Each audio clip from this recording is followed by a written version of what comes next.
predict decades into the future. Artificial intelligence. They will take control. The world's largest, most powerful rocket. Superhuman AI that could take over the world. Elon Musk's Starship. In the last 0.1% of the entire human history, we invented all technology.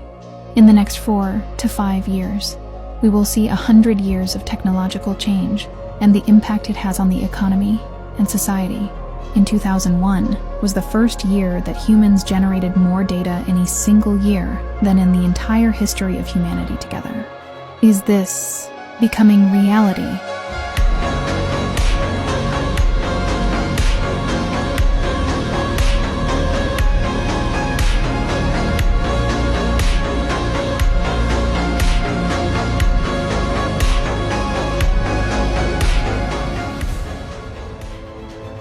Assalamualaikum warahmatullahi wabarakatuh. Kami dari kelompok 2, izinkan kami untuk memperkenalkan diri kami masing-masing. Perkenalkan, nama saya Dari Sunal Faiza. Nama saya Alifiani Nisa Saberhana. Nama saya Dasin Syafri Suhendro. Nama saya Sadatira Baby Azahra. Di sini kita mengangkat tema dominasi teknologi masa depan, kompetisi AI antara Amerika Serikat dan China. Jadi, globalisasi itu telah membawa perubahan besar dalam berbagai sektor di dunia, termasuk dalam bidang teknologi. Di era modern ini, kecerdasan buatan atau AI menjadi pusat perhatian global karena kemampuannya untuk mengubah cara manusia bekerja, berkomunikasi, hingga mengambil keputusan. Negara-negara besar berlomba-lomba untuk menjadi pemimpin dalam pengembangan AI. Karena dominasi teknologi itu bukan sekedar soal inovasi, tetapi juga tentang kekuatan politik, ekonomi, dan keamanan nasional. Dalam konteks inilah, dua kekuatan utama dunia, Amerika Serikat dan China, terlibat dalam kompetisi intens untuk menguasai masa depan AI. Persaingan ini bukan hanya soal siapa yang paling cepat atau paling canggih, tetapi juga tentang siapa yang akan menentukan standar teknologi dan nilai-nilai global ke depan. Sekarang kita masuk ke bagian rumusan masalah dan dinamika persaingan. Berdasarkan latar belakang tersebut, video ini mengangkat dua rumusan masalah utama.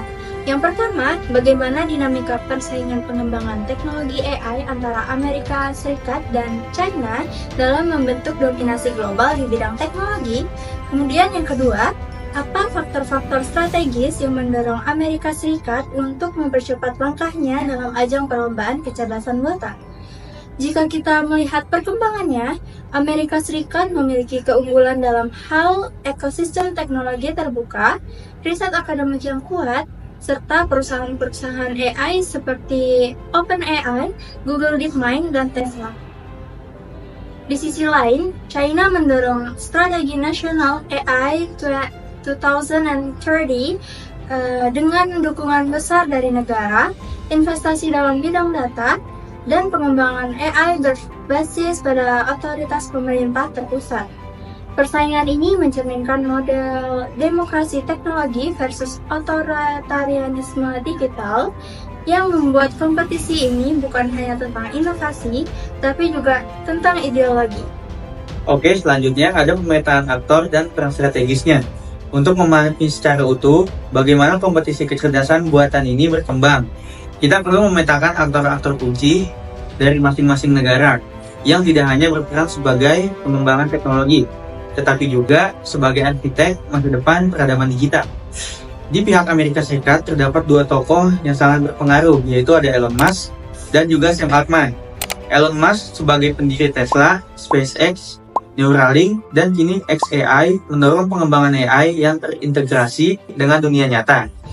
Visi futuristiknya tentang kolaborasi antara manusia dan mesin seperti lewat Neuralink menunjukkan bahwa ia tidak sekedar melihat AI sebagai alat bantu, tapi sebagai fase evolusi berikutnya dari umat manusia.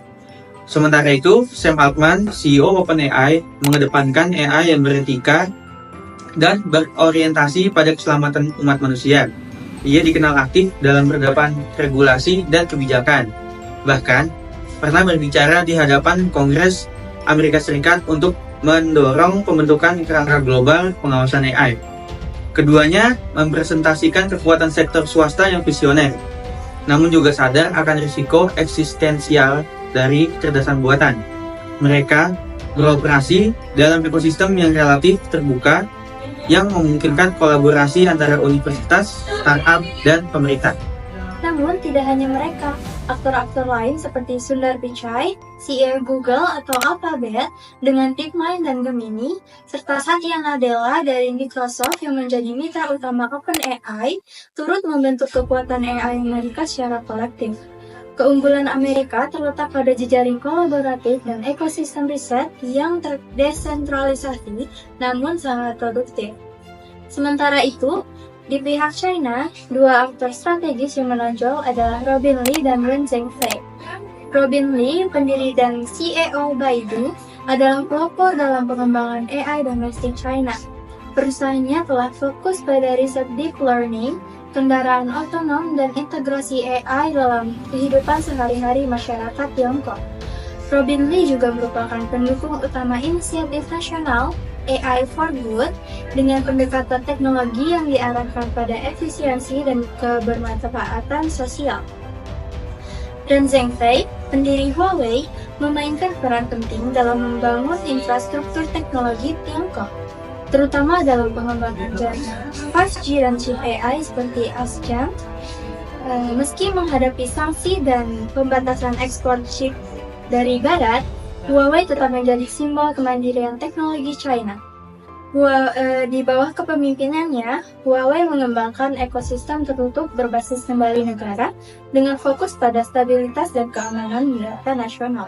China juga memiliki tokoh-tokoh seperti Kai Fu Lee, mantan presiden Google China, dan sekarang venture kapitalis yang berkontribusi besar dalam mendanai dan membimbing startup AI di bawah ekosistem China. Ia juga mengadvokasi penggunaan AI untuk transformasi sosial dan ekonomi China dalam skala besar. Kompetisi antara para aktor ini mencerminkan dua paradigma besar dalam pengembangan teknologi AI. Di satu sisi, Amerika Serikat menonjolkan inovasi yang tumbuh dalam ekosistem liberal, di mana kebebasan berpikir, eksperimen terbuka, dan persaingan bisnis menjadi kunci. Lalu di sisi lain, China mengandalkan pendekatan top and down, dengan dukungan penuh dari negara dan integrasi langsung antara kebijakan publik dan teknologi, menciptakan model inovasi yang terkonsentrasi namun cepat dan terstruktur. Perbedaan ini tidak hanya bersifat teknis atau ekonomis, tetapi juga ideologis, antara AI sebagai alat pemberdayaan individu versus AI sebagai alat pengendalian sosial dan efisiensi pemerintahan. Di tengah rivalitas ini, para aktor tersebut bukan hanya menjalankan bisnis teknologi, tetapi juga sedang membentuk lanskap etika, sosial, dan bahkan geopolitik masa depan. Dominasi AI bukan lagi tentang siapa yang paling maju dalam algoritma, tetapi tentang siapa yang berhasil menghubungkan teknologi dengan kepercayaan masyarakat dan legitimasi global. Kita masuk ke tantangan, strategi, dan analisis teoritis. Para aktor ini tentu menghadapi tantangan besar. Di Amerika Serikat, tantangannya adalah bagaimana menyeimbangkan antara kebebasan inovasi dan kebutuhan regulasi. Teknologi AI berkembang lebih cepat daripada kebijakan publik. Sam Altman misalnya telah mengadvokasi pembentukan badan internasional untuk mengawasi perkembangan AI. Elon Musk bahkan menyuarakan kekhawatiran terhadap AI super inteligensi yang tidak terkendali. Di China, tantangan utamanya adalah soal keterbukaan teknologi dan sanksi internasional, terutama dari AS. Meski negara mendukung penuh perkembangan AI, namun kurangnya transparansi dan kerjasama internasional bisa jadi penghambat dominasi global. Strategi yang diambil pun berbeda. Amerika mendorong kolaborasi publik swasta dan kompetisi terbuka dalam pengembangan model-model besar seperti GPT-4 dan Gemini. China sebaliknya mengandalkan kekuatan negara dan pengendalian data dalam negeri yang ketat, serta integrasi AI dalam sistem sosial dan pengawasan publik. Untuk menganalisis fenomena ini, kita bisa menggunakan teori realisme struktural atau neorealisme dalam hubungan internasional yang menyatakan bahwa negara berusaha mengamankan posisi dominan dalam sistem internasional. Teknologi dalam hal ini adalah instrumen kekuasaan. Selain itu, bisa juga digunakan pendekatan postmodernisme teknologi yang memandang teknologi bukan netral, tetapi membawa nilai kekuasaan dan ideologi yang memengaruhi struktur sosial global. Ya, yang terakhir, prospek dan penutup. Lalu, bagaimana prospek ke depannya? Amerika Serikat unggul dari segi inovasi dan ekosistem terbuka, tapi China punya keunggulan dalam skala data, populasi, terus ekosistem kebijakan jangka panjang. Kemenangan dalam perkembangan AI ini bukan semata ditentukan oleh siapa yang menciptakan teknologi paling canggih, tetapi oleh siapa yang mampu menciptakan ekosistem teknologi yang berkelanjutan. aman, dan diterima secara global. Disinilah peran aktor strategi nasional serta orientasi nilai sangat menentukan. Apakah masa depan akan ditentukan oleh mode kebebasan inovatif seperti yang diusung Amerika atau oleh efisiensi terpusat seperti yang diterapkan oleh Cina? Menjadi pertanyaan besar ya yang akan membentuk abad ke-21.